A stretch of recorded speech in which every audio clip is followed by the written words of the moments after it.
Let's now turn our attention to another important effect in a circuit due to the presence of an inductor and a capacitor.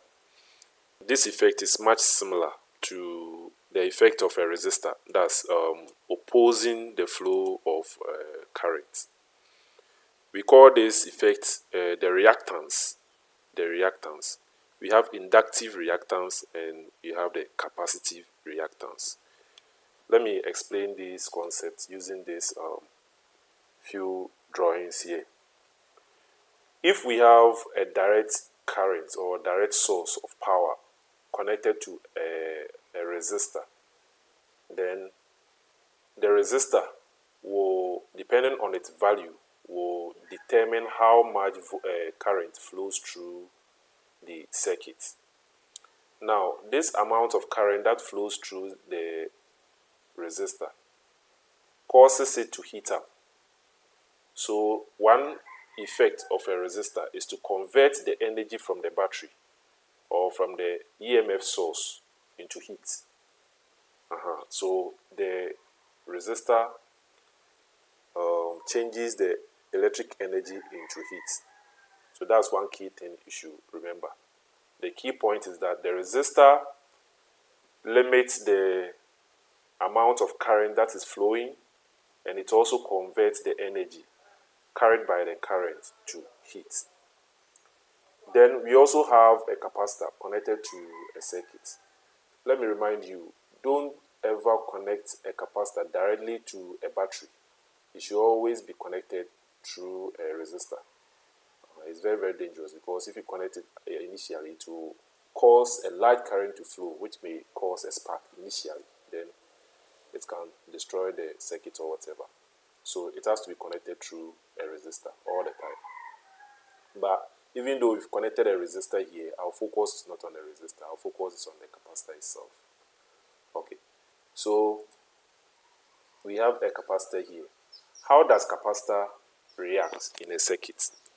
If we connect a capacitor to a battery and we have, say, a switch here, immediately you close it, very large current will start flowing because there is an electromotive force trying to push electrons onto this one. Initially, the capacitor plate will not offer any resistance to the electrons that are coming. But as the electrons pile up on the capacitor, they repel each other and tend to oppose the electromotive force that is forcing the electron onto it. The capacitor will initially conduct the electricity. That means electrons will flow quickly. So initially there will be a high current flowing. Then as the charges accumulate on the capacitor, they tend to oppose it. After some time, the capacitor will not allow any more current to flow. In other words, they will not allow any more charges to flow onto the plate. Remember, there is a gap here through which no electrons cross.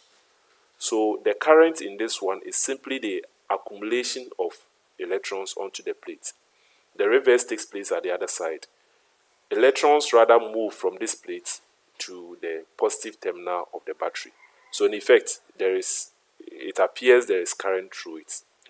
So the effect of the capacitance itself, we are going to understand it better when we come to the AC source.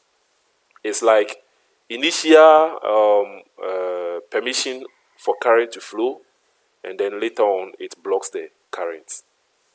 When it is fully charged, it will block any direct current that tries to cross.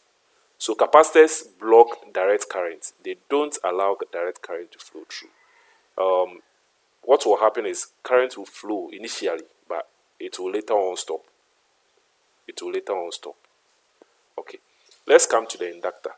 The inductor coil is much like a direct wire, except that it has been wounded round so that it offers a higher magnetic field around.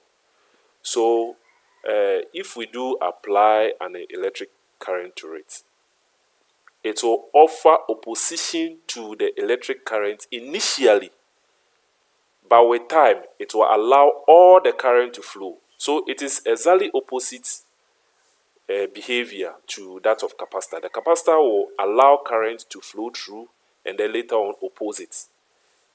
That's for direct current too. Alright. But the inductor will do the other way around. It will offer opposition to the current and then relax its opposition and allow current to flow through eventually. Now let's see what happens when we have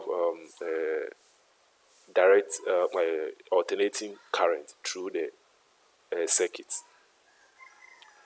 The resistor will behave the same way as it was in the direct circuit, direct current. That means whatever current flows through it, it will convert the energy borne by the current to heat. So as the current increases, more energy will be dissipated.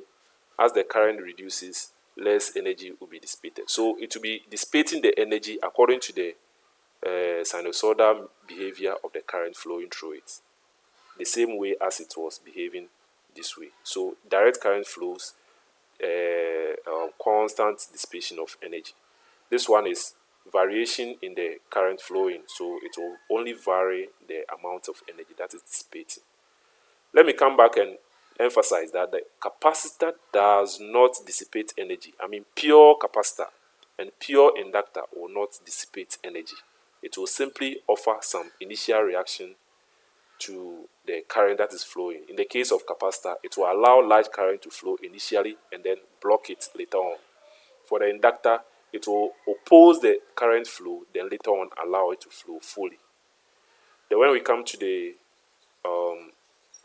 sinusoidal source, the current flows in this direction to charge the capacitor, and it will again take the charges that have accumulated on this side back onto the other side.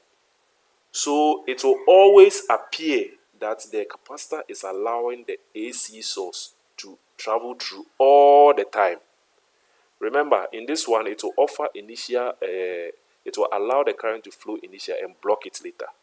But this one, the current will flow in this direction, charging the capacitor, and then it will discharge and charge other way around, discharge and charge the other way around, discharge and charge the other way around. So the capacitor will appear to allow the alternating source to flow through it all the time. Now, when we come to the inductor will always be opposing the changing current. It will always be opposing the changing current in the AC source or the AC current. So the behavior of the capacitor and the inductor the capacitor appearing to allow the current to flow through all the time, and the inductor appearing to oppose the current through it all the time is what we call the reactance. Remember, reactance is different from resistance. Even though in each case there is a certain behavior towards the current that is flowing through it, the difference between reactance and inductance is that, resistance is that resistance dissipates energy. It consumes the energy supplied by the source.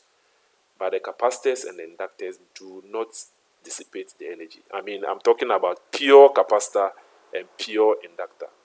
In practice, they are not pure. They have some resistance. This is made up of wire, so it will have some small resistance that will dissipate energy. But if we are talking about the purpose for this device, which is inductance, then the inductance does not dissipate energy. Any energy consumed will be consumed in the resistor. Likewise, the capacitor will not dissipate any energy. It will only offer appear to allow the current to flow through all the time. That's the behavior. We call that behavior capacitive reactance. Then the behavior that appears to oppose the changing current source will also be called the inductive reactance. We are going to see the mathematics around this topic in the next video.